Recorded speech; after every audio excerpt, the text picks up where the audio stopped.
Hey guys welcome to my channel. আমি মহারাজার এখন কথা বলবো হচ্ছে রঘু ডাকাত নিয়ে। ইয়েস, রঘু ডাকাত নিয়ে কথা তো বলতেই হবে, কারণ অলরেডি শুটিং এক্সক্লুসিভ তোমাদের কিছু দেখাতে চলেছি। ফেসবুকে পেলাম কিছু শুটিং এক্সক্লুসিভ বিষয়। তার আগে একটা কথা বলে দিই, একদম অফিসিয়ালি কনফার্মডলি তোমাদেরকে বলছি, জয়কালী গানটা যেটা রয়েছে সেই জয়কালী গানটা কিন্তু রথিজিৎ দার বানানো গান আর কি অ্যাকচুয়ালিতে। তো সেটা তোমাদের আশা করি মানে এবার সব ক্লিয়ার হয়ে গেছে। রথিজিৎ দা ওই গানটা বানিয়েছে, মানে আমার বারবার এই নীলদান আর রথিজিৎ দা এটা যদি প্রপার ক্রেডিট না পাই তাহলে তাদেরকেও প্রপার ক্রেডিট দেওয়া হচ্ছে না এবং সেটাকে নিয়েও প্রপার সেলিব্রেট করা হচ্ছে না। তো রথিজিৎ দা আফটার কিশোরী ওরকম একটা মারাত্মক কিছু বানিয়েছে বলা যেতে পারে। আচ্ছা, এখন তোমাদেরকে যে যে আপডেটগুলো দেখাবো সেটা এক্সক্লুসিভ, এইটুকু আমি তোমাদেরকে বলতে পারি। যা সমস্ত জিনিসপত্র রয়েছে, প্রথম যেটা আমি চলে আসবো সেটা হচ্ছে এইটার কথায়। এটা কিন্তু সবথেকে মারাত্মক আপডেট আছে আর কি অ্যাকচুয়ালিতে। এটা হচ্ছে এই দেখো, রঘু ডাকাতের শুটিং চলছে, দুদিন আগে পোস্ট করা হয় এটা। ফিল্ম রঘু ডাকাত রিলিজ অন দুর্গা পুজো 2025।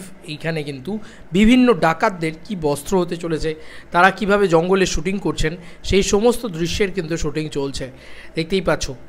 এবং এখানে কিন্তু প্রচুর কাস্টিং রয়েছে, আমরা এটা দেখতে পাচ্ছি। এবং তাদের যে কস্টিউম সেটাও কিন্তু যথেষ্ট যত্ন সহকারে সেগুলোর কন্টিনিউটি মেনটেন করে সেগুলোকে রাখা হচ্ছে। এবং কস্টিউমগুলোকে যদি ভালো করে লক্ষ্য করা যায়, বেশ কিন্তু অন্যরকম বেশ ব্যাপারগুলো। দেখো, একটা কাপড়ের জামা, একটা অন্যরকম ভাইবস, ঠিক আছে। এই দেখো, তো এই জিনিসপত্রগুলো কিন্তু বেশ মাথায় রেখে ভাবা হচ্ছে। তো এটা অবাক করে দেওয়ার মতন বিষয় অ্যাকচুয়ালিতে। এটা ছেড়েছেন শুভজিৎ গুপ্ত, উনি রয়েছেন ছবির ভিতরে।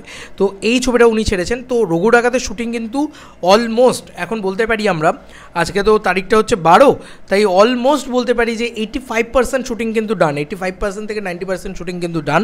এবার বাকি যে পোর্শনটা বাকি রয়েছে সে কিন্তু 21 তারিখের ভিতরে শেষ হবে। 21 তারিখে হয়তো মেবি র্যাপ আপ হবে, ঠিক আছে। আচ্ছা, এবার চলে আসি আর বাকি যে কথাবার্তাগুলো। দেখো, ওয়েস্ট বেঙ্গল যে বক্স অফিস পেজটা রয়েছে, এই পেজটা কিন্তু একটা দারুণ জিনিস দিয়েছে রঘু ডাকাতের মাধ্যমে। তোমরা কি জানো যে এই বছরে এসবিএফ পদার্পণ করতে চলেছে 30 বছরে। ইয়েস, 30 বছরে পা দিতে চলেছে, তাই তাদের লোগো চেঞ্জ হচ্ছে। তারা আগে রয়্যাল এখানে রোরিং 25 বলে তারা একটা বাঘের ছবি দিত, এখন রোরিং 30 বলে তারা একটা বাঘের জাম্প করার ছবি দেবে।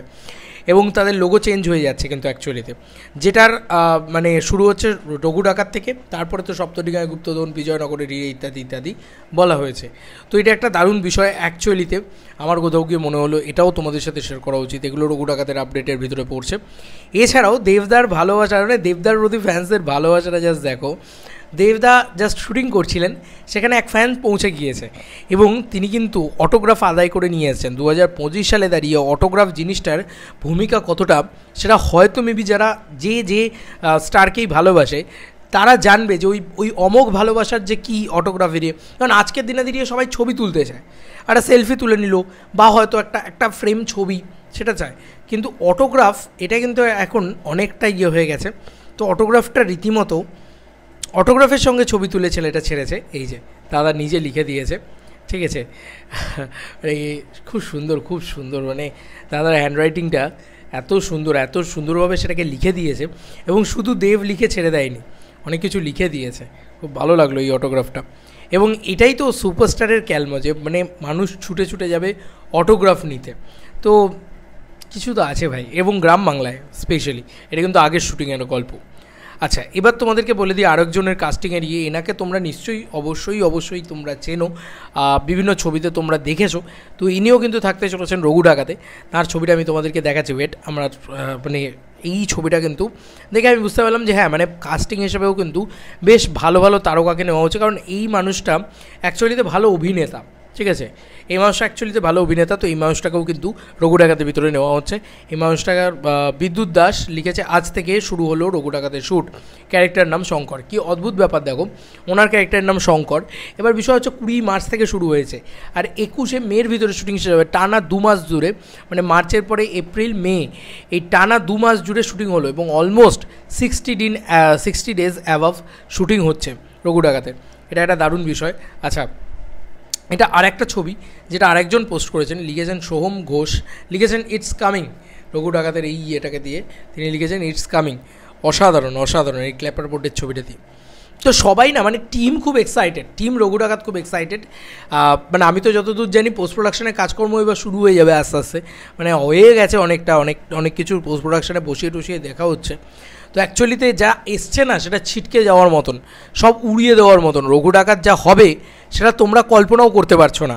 মানে এটা জাস্ট মানে তোমরা জাস্ট ভিজুয়ালটা কল্পনা করতে, তোমরা ভাবছো যে ঠিক আছে এরকম ভিজুয়ালস হবে।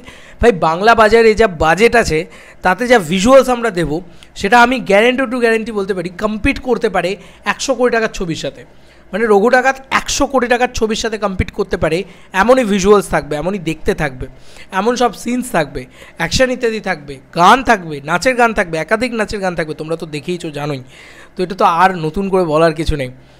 জয় কালী নাচ হবে দেবদার, ভাই হেভি মজা হবে, কিছু বলার নেই আর। মানে যাই হোক, এগুলো লেটেস্ট আপডেট ছিল সকালবেলার গুড মর্নিংটা।